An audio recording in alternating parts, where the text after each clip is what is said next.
নাসিরনগরে ফান্দাউক বিএনপির বিশাল মত বিনিময় সভা 12 তারিখ ধানের শীষে ভোট চাইলেন এম.এ. হান্নান। স্কেম্যামান মিডিয়া 24 প্রতিবেদক নাসিরনগর ০ ফেব্রুয়ারি 2026। ব্রাহ্মণবাড়িয়ার নাসিরনগর উপজেলার ফান্দাউক ইউনিয়ন গরু বাজার প্রাঙ্গণে আজ বিএনপি মনোনীত প্রার্থী জননেতা এম.এ. হান্নানের সমর্থনে এক বিশাল মত বিনিময় সভা অনুষ্ঠিত হয়েছে। সভায় প্রধান বক্তা ও বিশেষ অতিথিবৃন্দের উপস্থিতিতে ফান্দাউক ইউনিয়নের সাধারণ মানুষের উপচে পড়া ভিড় লক্ষ্য করা গেছে। ধানের শীষে ভোট দেওয়ার আহ্বান। মতবিনিময় সভায় প্রধান অতিথির বক্তব্যে নাসিরনগর উপজেলা বিএনপির সংগ্রামী সভাপতি ও মনোনীত প্রার্থী এম.এ. হান্নান বলেন, দেশের গণতন্ত্র রক্ষা ও জনগণের অধিকার আদায়ের লক্ষ্যে আগামী 12 তারিখ ধানের শীষ মার্কায় ভোট দিয়ে জয়যুক্ত করা সময়ের দাবি। তিনি ফান্দাউকবাসীর উদ্দেশ্যে বেশ কিছু গুরুত্বপূর্ণ দিকনির্দেশনামূলক বক্তব্য প্রদান করেন এবং এলাকার উন্নয়নে সবসময় পাশে থাকার অঙ্গীকার ব্যক্ত করেন। উপস্থিত নেতৃবৃন্দ। সভায় উপজেলার শীর্ষস্থানীয় ও কেন্দ্রীয় পর্যায়ের নেতৃবৃন্দ অংশ নেন।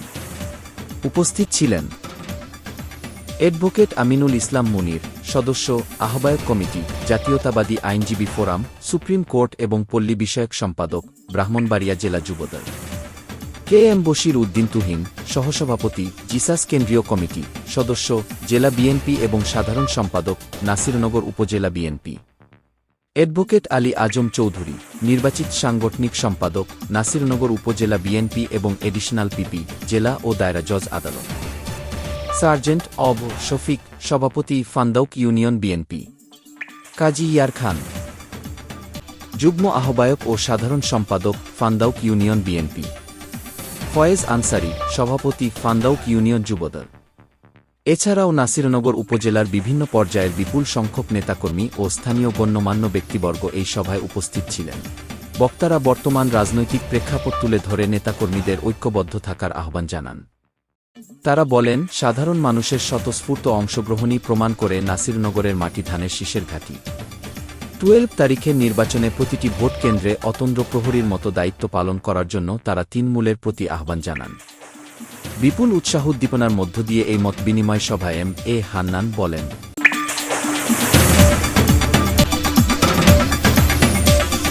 SK Mamoon Media 24 সাবেক চেয়ারপারসনের উপদেষ্টা জনাব একরামুল সাহেবের বক্তব্য। আমি আমার বক্তব্য শুরু আজকের এই ত্রয়োদশ জাতীয় সংসদ নির্বাচনে ফান্দাউক ইউনিয়ন কর্তৃক আয়োজিত নির্বাচনী জনসভার শীত আমার উপজেলা বিএনপির নেতৃবৃন্দ এবং সকল অঙ্গ সহযোগী সংগঠনের সকল স্তরের নেতৃবৃন্দ খুবই কম, এই জন্য আমি আর কাউকে অ্যাড্রেস করলাম না। সবাই আমার মুসলমান ভাইয়ের আমার সালাম গ্রহণ করবেন। হিন্দু ভাইদের প্রতি রইল আমার আদাব। আজকে এই ত্রয়োদশ জাতীয় সংসদ নির্বাচন আমাদের এই বাঙালি জাতির জন্য অত্যন্ত তাৎপর্য একটি নির্বাচন। নির্বাচনে আমরা বুঝে শুনে সিদ্ধান্ত নিতে হবে, কারণ অংশগ্রহণ করছে এই ত্রয়োদশ জাতীয় সংসদ নির্বাচনে। আপনারা জানেন, এই দলটি বাংলাদেশের স্বাধীনতা বিরোধী একটি রাজনৈতিক দল। আর আমরা আমাদের শহীদ প্রেসিডেন্ট জিয়াউর রহমানের হাতে গড়া দল, স্বাধীনতার ঘোষকের দল, মুক্তিযুদ্ধের দল, মুক্তিযুদ্ধের সেক্টর কমান্ডারের দল। আজকে আপনি আমরা যে এই খোলা আকাশের নিচে বসে আছি, এটার জন্য আমাদের 1500 তরতাজা যুবকের প্রাণ দিতে হয়েছে, তাদের বুকের রক্ত দিয়ে রাজপথ রঞ্জিত হয়েছে এবং আমাদের আরো প্রায় 20,000 ছাত্র, যুবক, জনতা, মেহনতি মানুষ পঙ্গুত্ব বরণ করেছে। তারা এখনো বাংলাদেশ সহ পৃথিবীর বিভিন্ন দেশে উন্নত চিকিৎসার জন্য আছেন। তাই আমরা ভেবে চিন্তে সিদ্ধান্ত নিতে হবে যে আমরা যদি আমাদের এই দেশ বাংলাদেশের সার্বভৌমত্ব এবং আমাদের যে গণতন্ত্র পুনরুত্থান, আমাদের প্রিয় নেত্রী দেশনেত্রী বেগম খালেদা জিয়া আমাদের যে ভোটের অধিকারের জন্য আন্দোলন সংগ্রাম করে গিয়েছিলেন, এই কারণে ওনার উপরে অনেক অন্যায়, অত্যাচার, জুলুম, নিপীড়ন হয়েছিল। উনি উন্নত চিকিৎসার অভাবে অকালে মৃত্যুবরণ করেছেন। সমক্রম শুধু কাজের কথাগুলো বলি ভাইয়ের আমার, আপনারা লক্ষ্য করে দেখবেন, আজকে যেভাবে আমাদের প্রিয় নেত্রী দেশনেত্রী বেগম খালেদা জিয়া জাতীয় সংসদ নির্বাচনের আগে সমগ্র বাংলাদেশে ঘুরে বেড়াতেন, এই দায়িত্ব এখন আমাদের প্রিয় নেতা জনাব তারেক রহমান সাহেব কাঁধে নিয়েছেন। উনি সমগ্র বাংলাদেশে ঘুরে ঘুরে ধানের শীষের যে জোয়ার তুলেছেন, টেকনাফ থেকে তেতুলিয়া, রূপসা থেকে পাথুরিয়া, সমগ্র বাংলাদেশে একটা গণজোয়ারের সৃষ্টি হয়েছে। মূলত 17 বছর প্রবাসে জীবন কাটিয়ে গত 25শে ডিসেম্বর বাংলাদেশে যখন আমাদের প্রিয় নেতা তারেক রহমান ল্যান্ড করেছিলেন, সেদিন এই বাংলাদেশে বিএনপির জাগরণ সৃষ্টি হয়েছে। সেদিন থেকে বাংলাদেশের মানুষ বুঝতে পেরেছে আর কেউ নয়, আগামী দিনে আমাদের তারেক রহমানই হবেন বাংলাদেশের প্রধানমন্ত্রী ইনশাল্লাহ। ভাই আমার, আমরা নাসিরনগরের ইতিহাস আমরা জানি, এতক্ষণ কিছু লোকের ইতিহাস আপনারা শুনেছেন। আমরা সময় থাকলে সবকিছু বলতাম, শুধু একটা গল্প বলি ভাইয়ের আমার। আমাদের গ্রাম বাংলা একটা কথা আছে যে যে বাপ সন্তানকে তেজ্য পুত্র ঘোষণা করে সেই সন্তান আর বাপের সম্পত্তির ভাগীদার হয় না। ঠিক এমনি ভাবে আমাদের দল তাকে দল থেকে বহিষ্কার করেছে বারবার দলের সাথে বেইমানি করার জন্য। সে আর বিএনপির লোকের এবং বিএনপিকে সাথে দিয়ে কোন আন্দোলন সংগ্রাম মিছিল মিটিং এবং কোন ভোট করার কোন অধিকার রাখে না ভাইয়েরা আমার। কাজেই এইরকম দল ছোট মানুষের কাছ থেকে আপনারা সাবধান থাকবেন। তাদের এই মিথ্যা প্রতারণামূলক ধোঁকাবাজির কথা আপনারা কান দিবেন না। অনেক মূল্যবান কথা হয়েছে, ইনশাল্লাহ দিবালোকের মতো স্পষ্ট। আগামী 12 তারিখের পর বাংলাদেশে জাতীয়তাবাদী দল বিএনপি সরকার গঠন করবে এবং তারেক যে হবে সেই সরকারের প্রধানমন্ত্রী। যদি ভাগ্য সহায় হয়, আমি আপনাদের পান্ডাগের ঐতিহাসিক এই মাঠে বলে যেতে চাই, 12 তারিখের পরেই বুঝবেন আপনারা কতটুকু জনপ্রিয় লোক ছিলেন।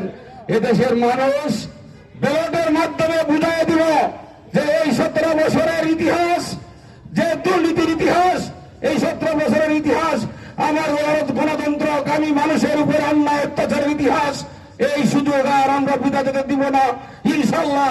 12 তারিখ ব্যালটের মধ্য দিয়ে এই নাসিরনগরের মানুষ গত 75 বছরের যে ইতিহাস, না পাওয়ার ইতিহাস, বিএনপির এমপি না হওয়ার ইতিহাস, বিপুল ভোটের ব্যবধানে এই নাসিরনগরের ধানের শীষের এমপি সর্বপ্রথম নির্বাচিত হবে, এই ঘোষণা আমরা দিতে পারি ভাইয়ের আমার।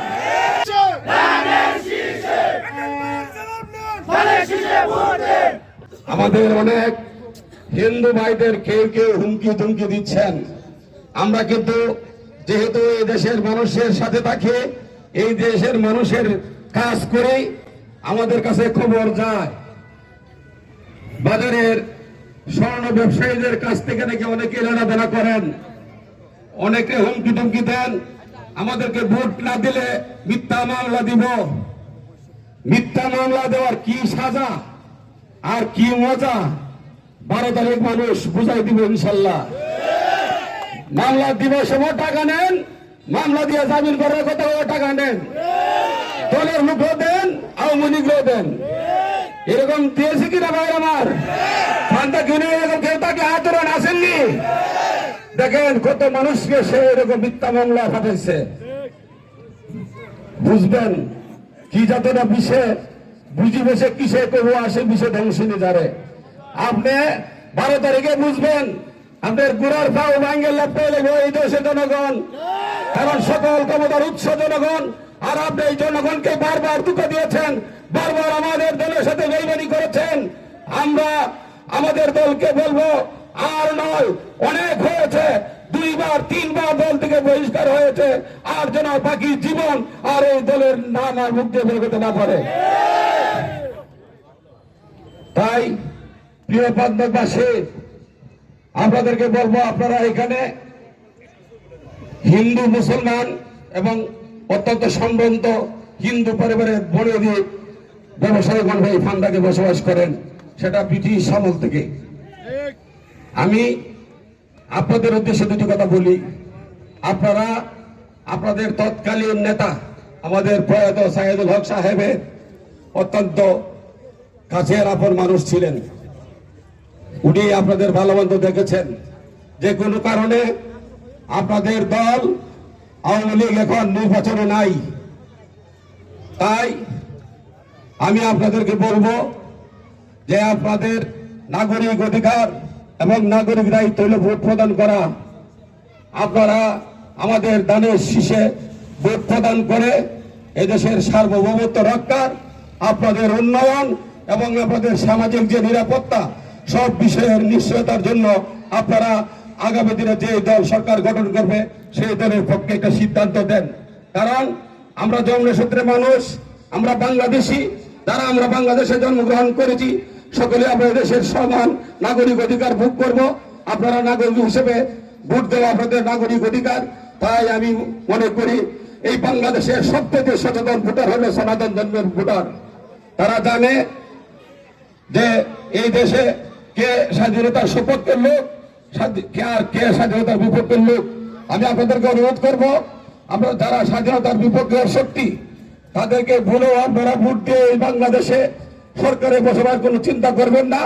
যদি করেন 1971 সালে যেভাবে আমাদের বাংলাদেশের জন্মের বিরোধিতা তারা করেছিল, ঠিক এইভাবে শুধু সার্বভৌমত্ব তারা বিলীন করে দিবে। ভাইয়েরা আমার, আমরা যদি আপনাদের সেবা করার সুযোগ পাই, হিন্দু ভাইয়েরা, যদি দেশের মানুষ আমাকে ভোট দিয়ে সংসদে পাঠা, আমি বলে যাই যে সাম্যের ভিত্তিতে, ইনসাফের ভিত্তিতে, ন্যায়ের ভিত্তিতে ইনশাল্লাহ এই নাসিরনগর উপজেলাকে একটি আধুনিক উপজেলা হিসেবে আমি প্রতিষ্ঠা করার জন্য সংগ্রাম চালিয়ে যাবো। ভাইয়েরা আমার, যেখানে হিন্দু মুসলমান কোনো ভেদাভেদ থাকবে না, যেখানে আইনের চোখে সকলে সমান থাকবেন, যেখানে ইনসাফের ভিত্তিতে আপনাদের সবকিছু ফয়সালা করে দেওয়া হবে।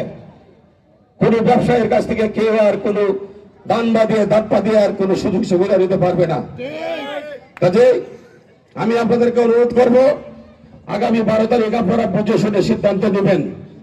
শেষ কথাটা বলে যাই ভাইয়েরা আমার, আগামী 9 তারিখ আমাদের 13টি ইউনিয়নের সমন্বয়ে নাসিরনগর উপজেলা আমাদের দানের শীষ প্রতীকের সর্বশেষ জনসভা।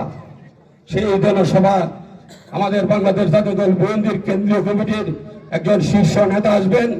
সেখানে আমাদের দলীয় সঙ্গীত পরিবেশনা করার জন্য আমরা ঢাকা থেকে একজন শিল্পী, আমার সকলের পরিচিত হারুন কিসিঞ্জারকে আমরা পেয়েছি, যিনি অত্যন্ত বড় মানের কমেডিয়ান।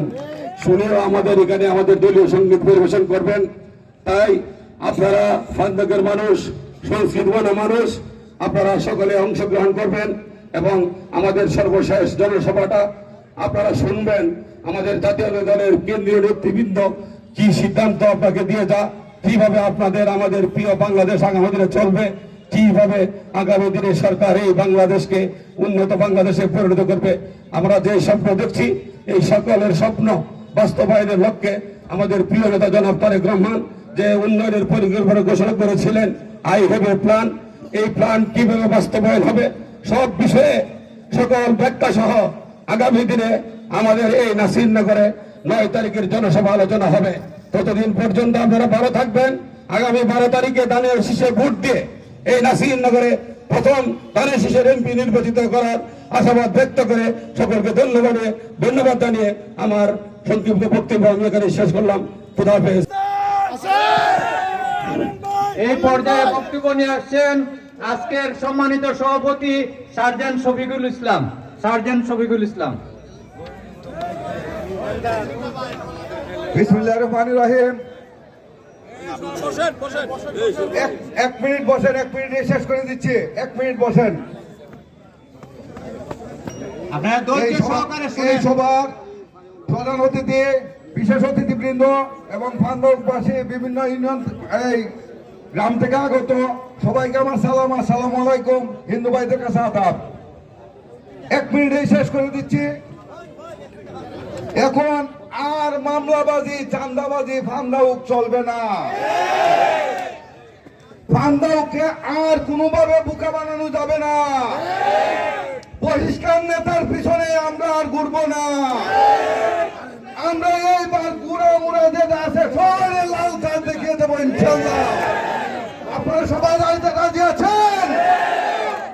আমরা সবাই এক আছি ইনশাল্লাহ। আমি শুনছি এতক্ষণ থেকে যারা আসছে তাদের লিস্ট বানানো হয়েছে। লিস্ট পুরো কিছু রাখবো না ইনশাল্লাহ। লিস্ট বানানো আমাদের হুমকি দেন, আমরা এখন হুমকি দেবো। যাই হোক, আমি সবার সমাপ্তি ঘোষণা করলাম। সবাই ভালো থাকেন, সুস্থ থাকেন। আসসালামু আলাইকুম। ভালো প্রোগ্রাম করে থ্যাংক ইউ